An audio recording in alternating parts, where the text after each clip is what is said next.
Julian Winters tightened his grip on the steering wheel as his car rattled down the narrow, uneven road that led to Ravensmoor. The forest flanked him on both sides, dense with towering pines that blocked out the light and cast long, jagged shadows. The sun was setting behind the mountains, staining the sky a deep crimson, and an unnatural chill seeped into the car, raising goosebumps on his skin. He hadn't anticipated the journey to feel so foreboding. Ravensmoor wasn't just another small town, its reputation preceded it. Stories of the forgotten village often came in hushed tones, a place marked by mystery and shadow. Julian, a journalist who had lost his edge in recent years, needed a story to revive his career. The legend of the Veiled One had captivated him ever since he'd stumbled upon it in an old diary tucked away in a university archive.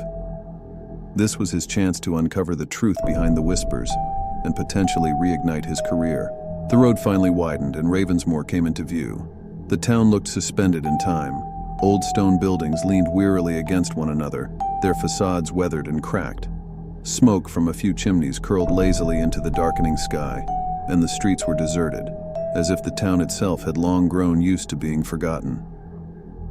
Julian parked in front of the Ravensmoor Museum, a building that looked more like a fortified chapel than a place of learning. Its narrow windows and sharp-angled roof were dusted with moss, and ivy snaked up the walls, threatening to reclaim it entirely. A figure appeared at the doorway as Julian stepped out of the car and gathered his bag. It was Clara Holloway, the local historian who had agreed to help him navigate Ravensmoor's buried secrets. She was younger than he had expected, with a practical braid of auburn hair that hung over one shoulder and eyes that gleamed with the sharpness of someone who knew more than she let on. "Julian Winters, I presume?" Her voice carried a hint of amusement. "Guilty," Julian replied, forcing a smile. He extended a hand, which she shook firmly. "Thank you for meeting me. I hope I'm not intruding." Clara's gaze shifted to the encroaching twilight. "You're right on time. Night comes fast here, and it's best to stay indoors when it does." Julian raised an eyebrow. "Superstition?" Clara's smile faltered, replaced by something unreadable. "Experience." The museum's interior was dim, lit only by the warm glow of oil lamps that flickered with each gust of wind, sneaking through the cracks in the stone walls.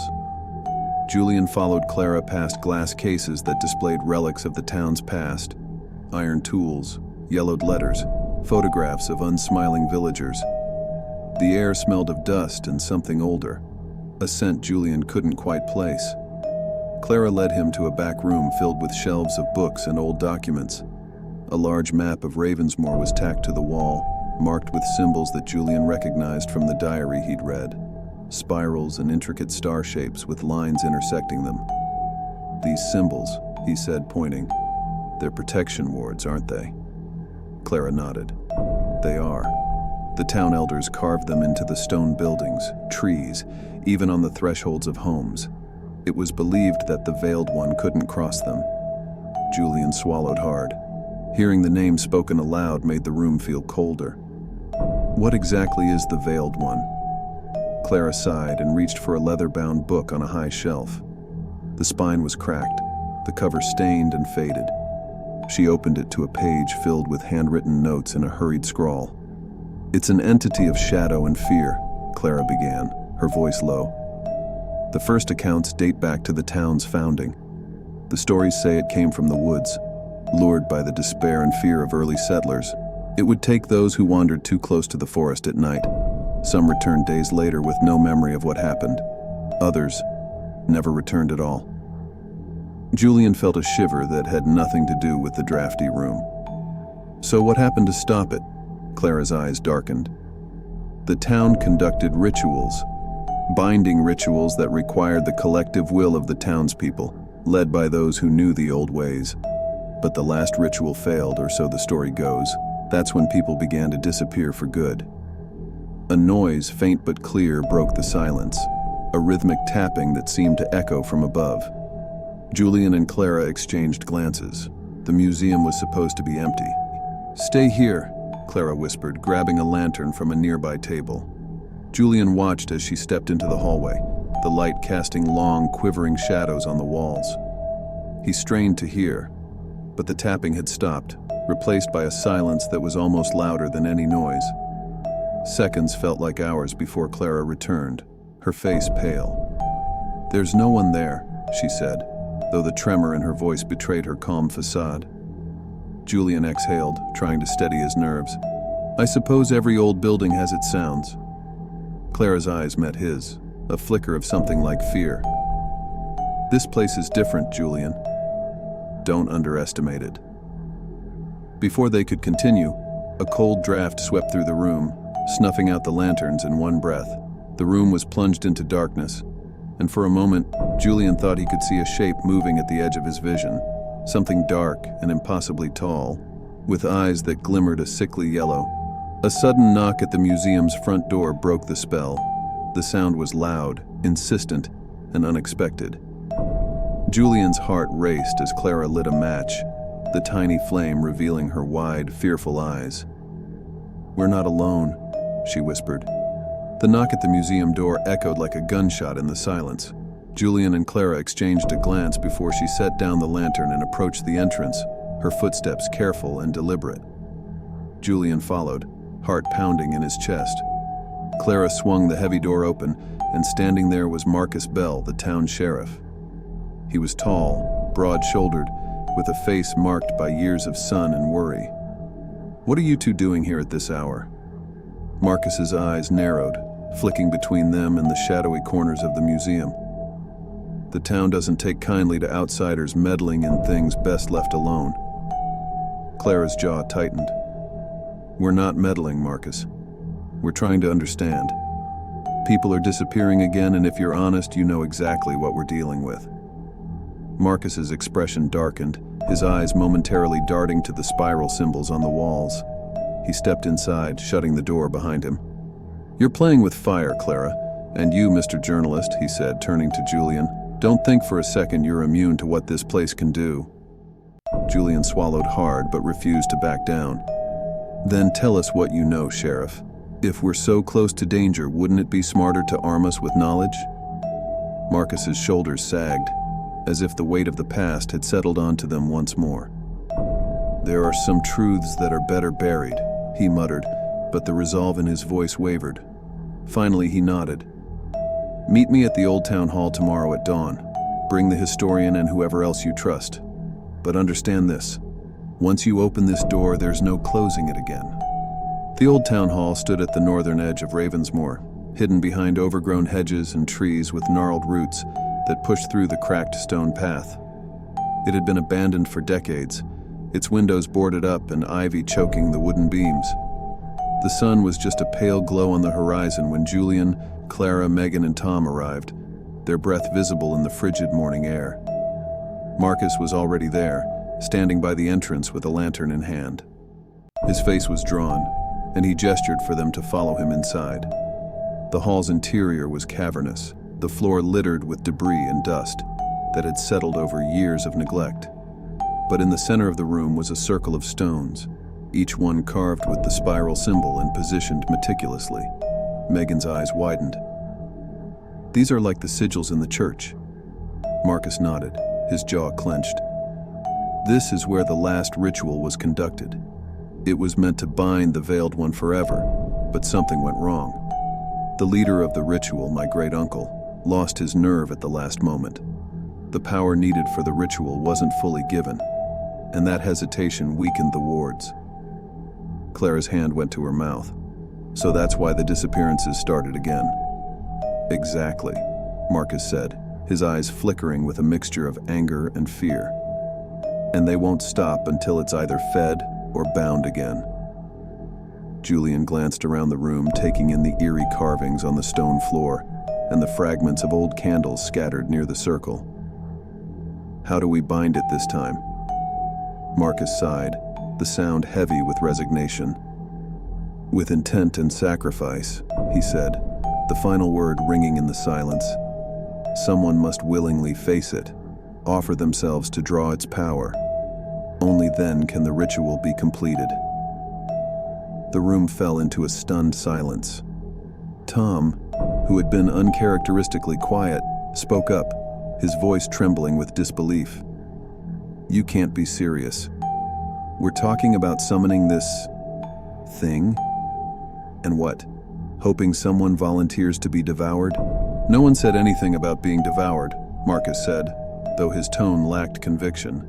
But the risk is real. If the one who offers themselves falters, we all pay the price.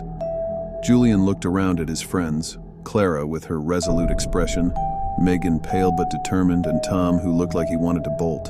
He felt the weight of their gazes, the unspoken question hanging in the air. Would any of them be willing to make that sacrifice? That night, sleep was elusive. Julian lay on the narrow cot in the small guest room of the inn, staring up at the wooden beams above him. The town hall's revelations had left him shaken. The idea of facing the Veiled One, an entity that had tormented Ravensmoor for generations, seemed like a death sentence. But the faces of the people he'd seen around town, their silent suffering and fearful glances, haunted him. A soft knock at his door pulled him from his thoughts. "Come in," he said, sitting up. Clara stepped inside, her silhouette outlined by the moonlight that streamed through the window. "Couldn't sleep?" she asked softly. Julian shook his head. "I can't stop thinking about what Marcus said. If we don't do this right, more people will suffer, but what if we fail?" Clara sat on the edge of his cot, her expression unreadable. "I don't know, Julian. But I do know that if we don't try, it's only going to get worse." He reached out, taking her hand in his. The warmth was reassuring, grounding him in a moment that felt all too surreal. "Then we need to be ready. Tomorrow we find Eleanor Gray." Eleanor's cottage stood on the outskirts of Ravensmoor, half hidden by towering pines and surrounded by an overgrown garden that hummed with the scent of herbs and damp earth. A crow perched on the fence watched them approach with beady eyes, letting out a sharp caw as they passed. Eleanor opened the door before they knocked, her eyes sharp and knowing. "I thought I'd be seeing you soon," she said, her voice gravelly but clear. She beckoned them inside, where the air was thick with the scents of smoke and lavender. The room was filled with relics, bundles of dried herbs hanging from the ceiling, jars filled with roots and powders, and books stacked haphazardly on every surface. Eleanor settled into a chair by the fireplace, her gaze never leaving them. "You want to know how to bind the Veiled One," she said without preamble. "The ritual Marcus spoke of is old magic, dangerous, but powerful. It requires not just words and symbols, but intent, true, unwavering resolve." Julian felt a cold knot form in his stomach. "And what happens if the one performing the ritual hesitates, like Marcus's great uncle?" Eleanor's eyes softened with a sadness that seemed centuries old. "Then the shadow consumes them, and the power it gains makes it nearly unstoppable." Silence fell over the room, broken only by the crackle of the fire. Megan stepped forward, her voice trembling but steady. "What do we need to do to prepare?" Eleanor's eyes met Megan's, and for a moment, there was a flicker of hope. "Tomorrow, we gather at the old clearing in the woods, under the light of the blood moon. There, we will begin." As they left the cottage, the weight of what lay ahead pressed down on Julian's chest. The forest seemed darker than before, and he couldn't shake the feeling that the shadows watched them with a malevolent curiosity. They had one night left to prepare. The day passed in a blur of tense preparation. The clearing Eleanor had chosen lay deep within the forest, an area that even the townspeople avoided. Julian, Clara, Megan, and Tom worked under Eleanor's watchful eye, carving protective symbols into the ground and placing candles at specific points. Each stroke of the knife and each arrangement of stones felt heavy with the knowledge that this could be the last thing they ever did. Marcus arrived as the sun began to dip below the horizon, bringing with him bundles of herbs and jars of oil. He set them down without a word, the lines on his face deeper than ever.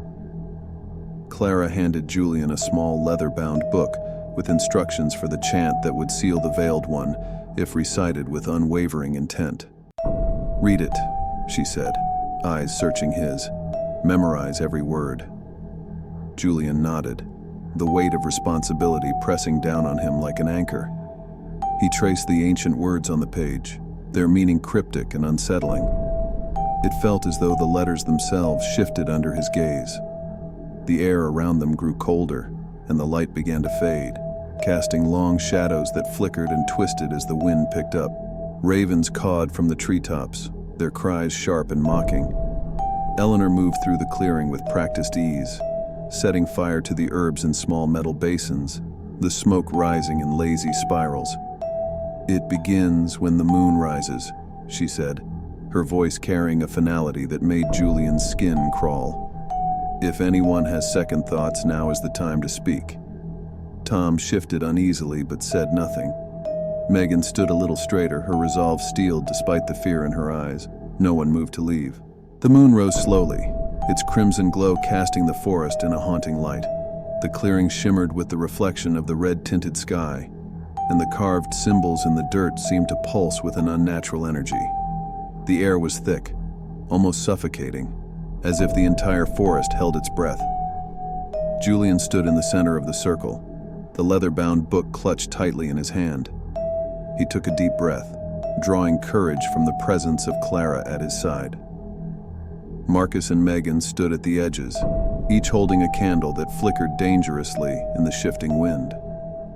Eleanor began to chant, her voice deep and rhythmic. The ancient words resonated in Julian's chest, vibrating through his bones. The smoke from the burning herbs thickened, forming a veil that shimmered in the moonlight. The first sign of the veiled one was a whisper, barely perceptible, but it made the hair on the back of Julian's neck stand on end. The whispers grew louder, turning into a chorus of voices that surrounded them, speaking in a language none of them could understand. Then, the shadows in the clearing began to move. They stretched and twisted, separating from the trees and pooling like ink around the circle. Julian's heart hammered as the shadows coalesced, forming a towering figure. It was taller than any man, its limbs impossibly long, and its face was obscured by a veil of darkness. But the eyes, those sickly, glowing yellow eyes, pierced through him, full of malice and hunger. Megan gasped, clutching her candle tighter as the shadow stepped closer. The whispers turned into a low growl, vibrating the ground beneath their feet. "Begin, Julian," Eleanor shouted over the cacophony. Julian forced himself to look away from those eyes and down at the book. The words swam in front of him, but he took a deep breath and began to chant. His voice wavered at first, but with each word it grew stronger, matching the rhythm of Eleanor's chant. The symbols carved into the ground began to glow, a bright, pulsating light that pushed back against the encroaching darkness. The figure hissed a sound like wind through a graveyard and lunged forward, slamming into an invisible barrier just outside the circle. The force sent a shockwave through the clearing, knocking Tom and Marcus to the ground. Clara stumbled but caught herself, eyes locked on Julian as he continued the chant. "Don't stop!" she shouted, her voice tight with fear. The figure's limbs writhed as it tested the barrier, slamming against it repeatedly. Each impact sent tremors through the ground and Julian's voice faltered, the fear clawing at his throat. The shadows around the veiled one seemed to ripple, stretching toward him as if trying to pull him into the void. Eleanor's chant grew louder, fierce and commanding. "Hold your intent, Julian, do not waver." With a surge of determination, Julian shouted the final line of the chant. The glow of the symbols flared, blindingly bright, and a roar erupted from the shadow. The sound was so loud it felt like it would shatter his bones. The figure writhed, the darkness peeling away like smoke in the wind, revealing an emaciated, skeletal form underneath. Its eyes widened, not with malice, but with a look that almost resembled fear. The light from the spiral carved into the ground shot upward, engulfing the veiled one in a pillar of brilliance.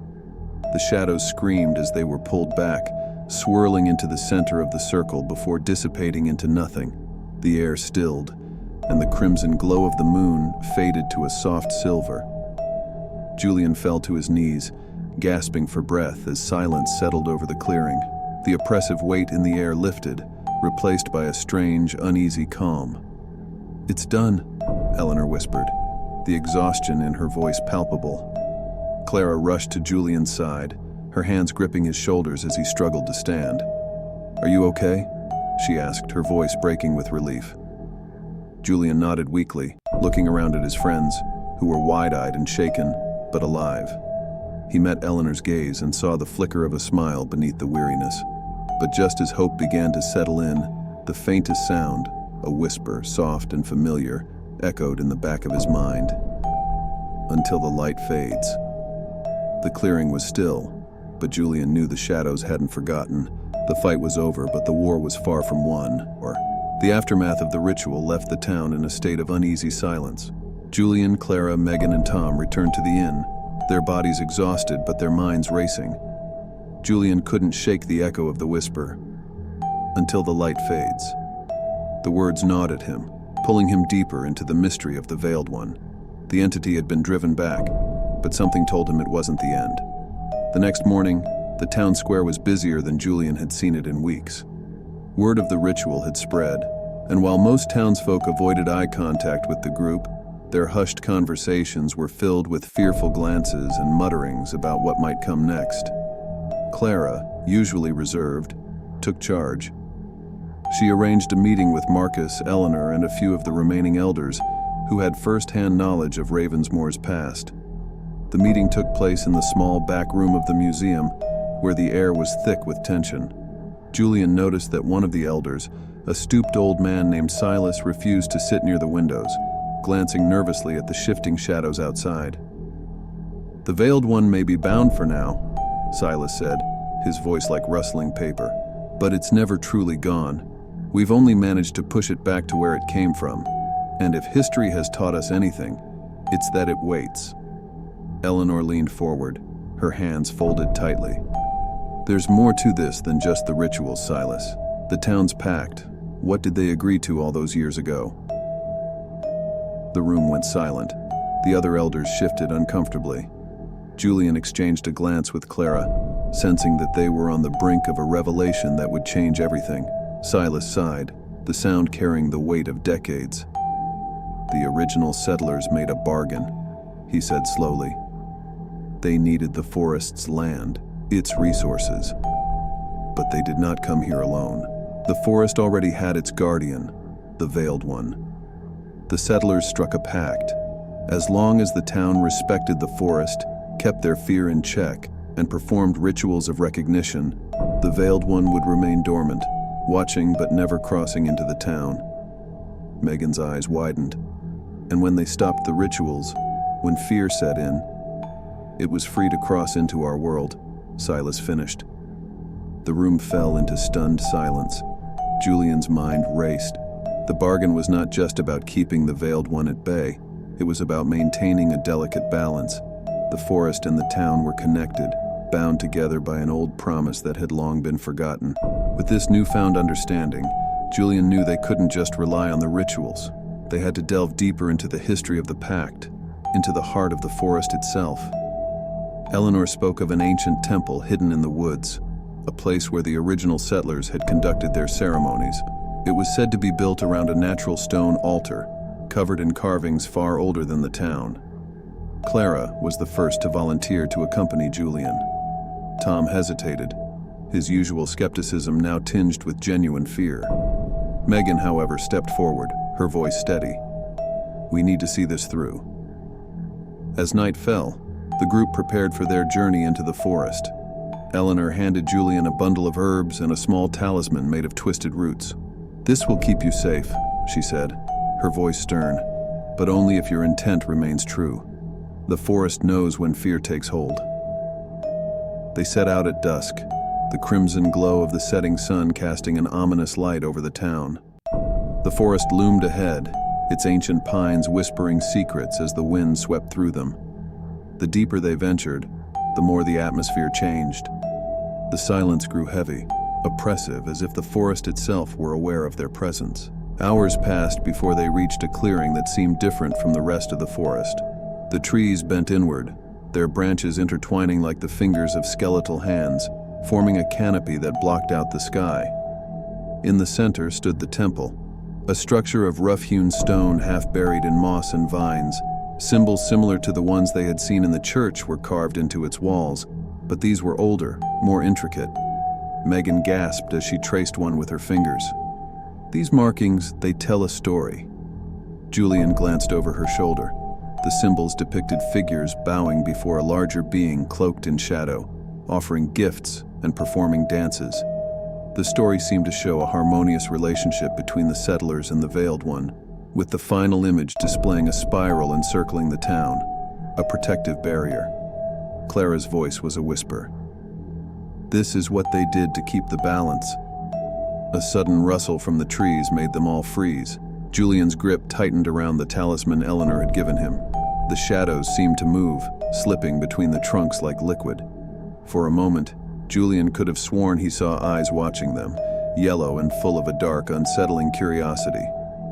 "We're not alone," Tom said, breaking the silence. The shadows shifted again, and this time, a shape emerged. A deer, but not like any deer they had seen before. Its eyes were the same sickly yellow as the Veiled One, and its movements were jerky, unnatural. It watched them for a moment before tilting its head, an almost human-like gesture that sent a shiver down Julian's spine. Then, as suddenly as it appeared, it bounded back into the darkness, leaving only the echo of snapping branches behind. "We need to perform the recognition ceremony," Megan said, her voice tight. Now, Eleanor had instructed them on what needed to be done. Megan and Clara set about arranging the herbs and stones around the natural stone altar, while Julian prepared to chant the words written in the old book. Tom stood at the edge of the clearing, eyes darting to the shifting shadows that seemed to draw closer with every passing second. Julian began the chant, his voice steady despite the fear clawing at his chest. The air around them grew colder, the light from the moon filtering through the canopy and casting strange patterns on the ground. The symbols on the temple walls seemed to glow faintly, pulsing in time with the chant. The shadows moved again, but this time they didn't retreat. Figures emerged, tall, thin, their forms made entirely of darkness. Their eyes glowed with the same yellow hue, watching, waiting. Clara's breath came in quick gasps as she joined in the chant, her voice wavering but determined. Megan added her voice, the three of them weaving their intent into the words. The shadows shuddered, the figures faltering as if held back by an invisible force. Then, a sound unlike any other filled the clearing. It was deep, resonant, and full of power. The figures shrank back, their forms dissolving into the ground as if absorbed by the earth itself. The air lightened, the oppressive weight lifting, and for a brief moment, the forest felt peaceful. Tom let out a shaky breath, stepping forward.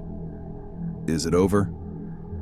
Before anyone could answer, Julian's eyes caught movement from the corner of the clearing. A tall figure stood there, cloaked in shadow but different from the others. Its eyes were a deep, intense yellow, but this time there was no malice in them. Instead, there was something that almost resembled recognition. It tilted its head slightly, watching them before disappearing into the trees without a sound. Julian exchanged a glance with Clara, a shared understanding passing between them. They had done more than just appease the forest. They had been acknowledged by the Veiled One itself. Returning to Ravensmoor at dawn, the forest felt different. The shadows no longer seemed to follow them, and the oppressive cold that had haunted the town felt lifted. But Julian knew that their work wasn't done. The pact had been remembered, the balance restored for now, but the bond between the forest and the town was fragile. They would need to teach the rituals, to remind the townspeople of their part in the agreement. Eleanor was waiting for them at the edge of the forest, her eyes scanning each of them as if measuring their souls. When she met Julian's gaze, she nodded. "You've seen it, haven't you?" Julian didn't answer, but he knew she saw the truth in his eyes. Clara took a deep breath, looking out at the forest now painted gold by the rising sun. "This isn't the end, is it?" Eleanor's smile was thin, touched with both pride and sadness. "No, but it's a beginning. And beginnings are what we need to remember." In the days following the ceremony, Ravensmoor began to show signs of life. The oppressive weight that had hung over the town for generations lifted, and for the first time in years, people walked the streets with an air of cautious optimism. But Julian knew that the peace was tenuous. The figure they had seen in the forest, the moment of acknowledgement, these were signs that the Veiled One hadn't been defeated. only satisfied for the moment. Julian and Clara continued their research, determined to understand the deeper implications of the pact. The town's history ran deeper than they had thought, intertwined with old families who once served as guardians of the rituals. They discovered that Eleanor's lineage was one of those families, her ancestors responsible for maintaining the rituals that kept the balance. It explained her deep knowledge and her reluctance to leave Ravensmoor, even when everyone else had turned away from the forest. "Why didn't you tell us?"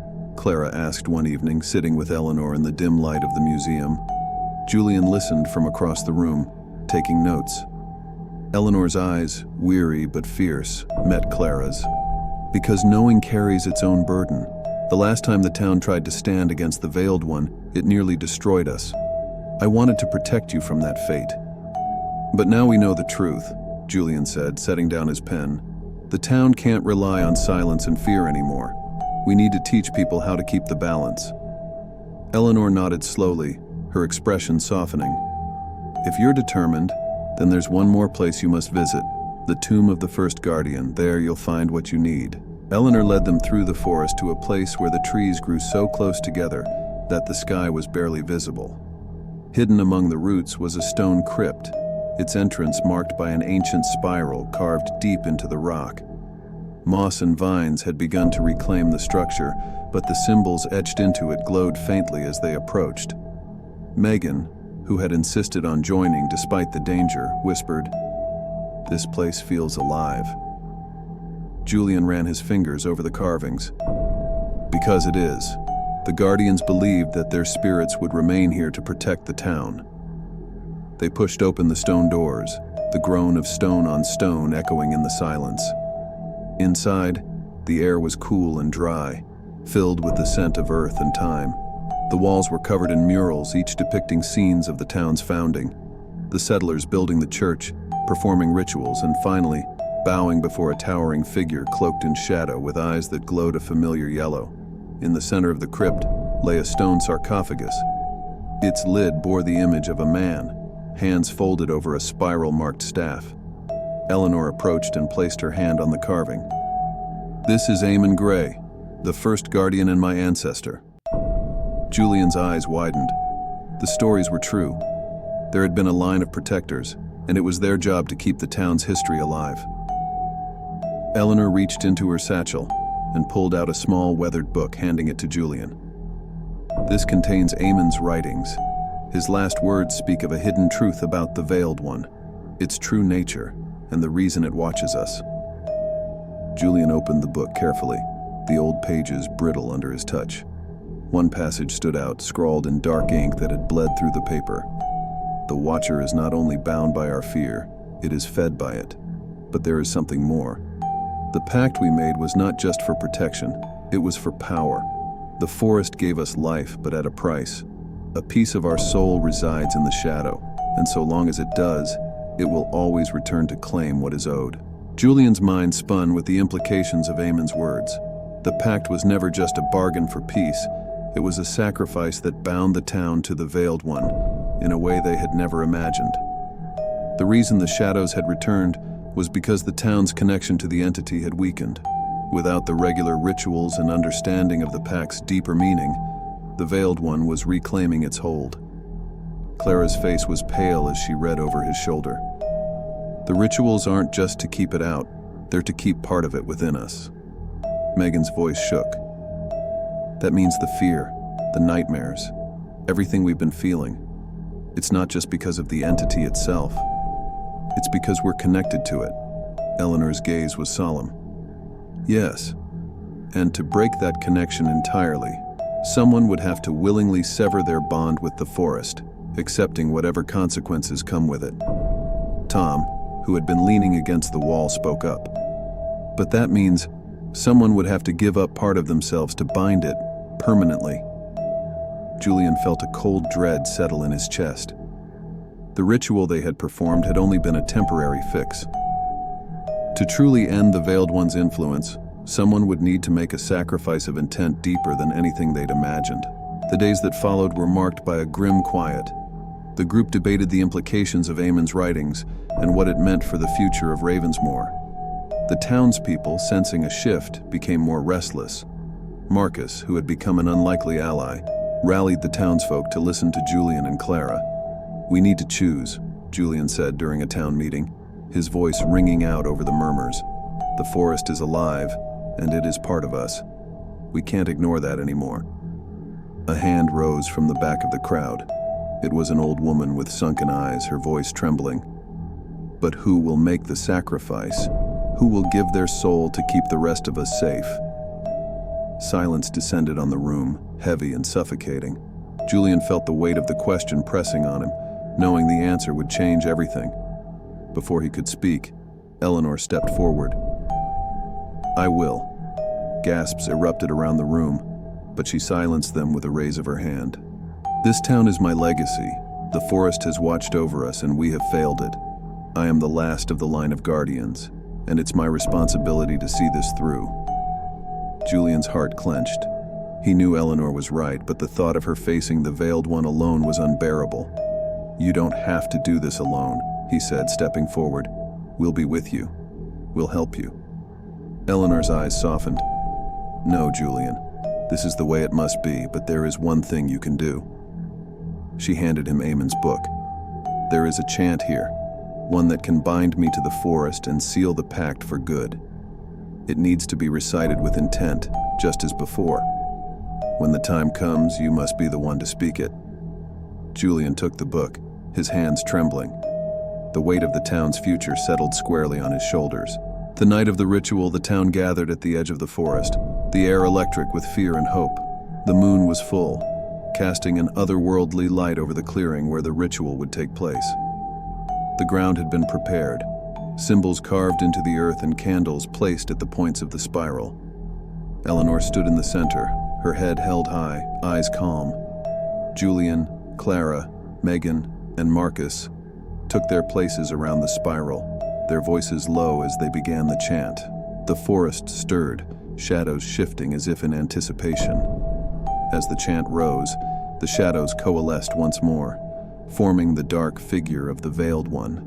It stood at the edge of the clearing, eyes burning with a hunger that Julian could feel deep in his bones. But this time, there was something different, an almost sorrowful recognition as it looked at Eleanor.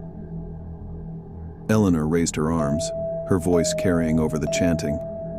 "By the bond of the first guardian, I offer myself to the forest. Let this be the final pact, a binding of will and spirit." The air thickened, pressing down on them as the entity moved forward. The ground trembled as Julian shouted the final words of the chant, the symbols on the ground blazing to life. Light enveloped Eleanor and she closed her eyes, a single tear slipping down her cheek. The figure reached out, its shadowy hand brushing Eleanor's as the light consumed them both. The forest erupted in a chorus of whispers, then fell silent. The glow faded, and when the light dimmed, Eleanor was gone. Only the talisman she had given Julian lay on the ground, glowing softly before it too faded into darkness. The first rays of sunlight broke through the trees, casting a warm glow over the clearing. The forest was silent, but it was a peaceful silence. The oppressive chill was gone, replaced by an almost sacred stillness. Julian bent down and picked up the talisman, holding it tightly in his hand. Clara stood beside him, tears in her eyes, but a small smile on her lips. "She did it," she whispered. Megan and Marcus approached, their faces reflecting exhaustion and relief. The townspeople began to filter back toward the square, some weeping, others hugging their loved ones.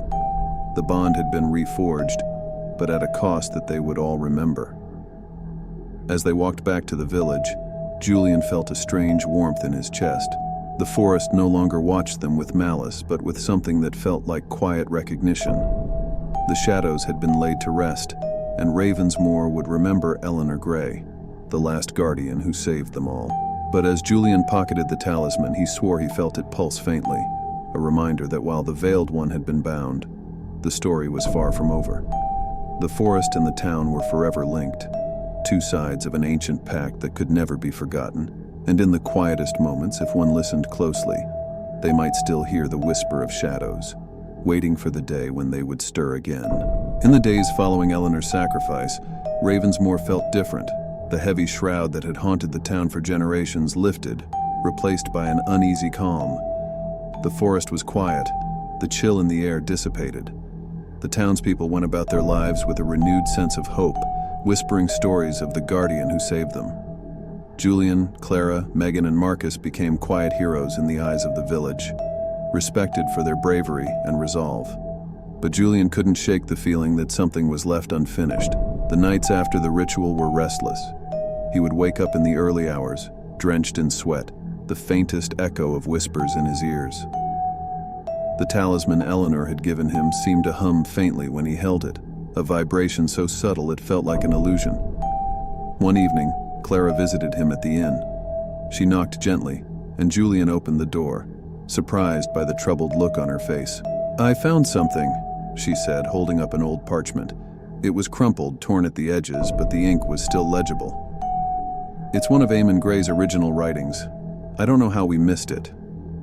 Julian took the parchment and read the faded words. "The forest and its shadows are bound to us not only by fear but by our souls. To bind the shadow is to bind oneself, but beware. If the sacrifice is taken willingly, it leaves a part behind, a seed. The watcher never truly sleeps." Julian felt the blood drain from his face. "A seed?" he repeated, the word hanging in the air like a threat. Clara nodded, eyes wide with realization. If Eleanor willingly gave herself to the forest, it may have accepted her, but a part of her would remain. The ritual didn't just bind the veiled one, it could have created a new connection. A loud knock at the door interrupted them. Marcus stood in the hallway, his face pale and eyes wild. "It's Megan," he said, breathless. "She's gone." The town square buzzed with nervous energy. People gathered in clusters, their voices low and panicked. Megan had disappeared without a trace. The last anyone saw her, she had been walking toward the forest's edge, talking to someone no one else could see. Julian's heart pounded as he and Clara raced toward the woods. Marcus followed, lantern in hand, its flame flickering in the cold wind that had returned with alarming speed. They reached the spot where Megan was last seen, a worn path that led into the forest, but there was no sign of her. The forest was dark and silent, watching. "We need to go in," Clara said, though her voice trembled. Julian nodded, clutching the talisman. They stepped into the forest, the world behind them swallowed by shadow. The deeper they ventured, the more Julian felt an eerie sense of familiarity. The trees whispered, and the air carried the faintest scent of lavender and smoke. Eleanor's scent. Suddenly, a sound, a low melodic hum, filled the space around them. Julian spun around, and there, standing between two twisted oaks, was Megan. Her eyes glowed the same sickly yellow as the veiled one, and a smile played on her lips. "Megan?" Clara whispered, stepping forward. Megan's voice when she spoke was not her own. It was layered, rich and deep, as if speaking with the voices of 100 souls. "She is here as I am," the voice said. "The seed has grown. The guardian's intent was strong, and now so am I." Julian's blood turned cold. "Eleanor, you're..." Megan's smile widened, and for a moment, her expression softened. "The pact has changed. The forest is no longer an enemy, but it has claimed what is owed. A guardian lives within the shadow now, bound to watch forever." Marcus raised the lantern, the light catching Megan's face. Her eyes flickered, and she blinked, her own expression breaking through. "Help me," she whispered before the shadow overtook her again. Clara stepped forward, tears streaming down her face. "We'll find a way to save you, Megan. We'll..." "No," Megan said, the shadow's voice returning. "This is the way it must be. The forest and the town are one. But remember this, the shadow will not sleep forever. Prepare for the day it wakes again." The forest seemed to breathe, and with a final shimmer, Megan stepped back into the darkness. The trees shifted, their branches twisting to close the path behind her, and the hum died away, leaving the clearing silent once more. Months passed, and life in Ravensmoor settled into an uneasy normalcy. The townspeople spoke less of the shadow and more of the brave souls who had faced it. Julian published his book, but this time it wasn't just a story of triumph. It was a story of caution. Clara and Julian sat on the inn's porch one night, staring at the edge of the forest that glistened under the moonlight. The shadows no longer felt malevolent, but they weren't entirely benevolent either. They were watchers, silent and waiting. "I wonder if she's still there somewhere," Clara said softly. Julian held the talisman, which no longer hummed but felt warm in his hand. "I think she is, and I think Eleanor is watching too." A rustle came from the woods, and they both turned to see a figure in the shadows, a fleeting glimpse of Megan, her eyes now a soft yellow, watching them with a bittersweet smile. Then she was gone, leaving behind only the whisper of the wind and the feeling that one day the town would have to face the shadows again. The Guardian's role was never meant to be forgotten, and neither were the shadows.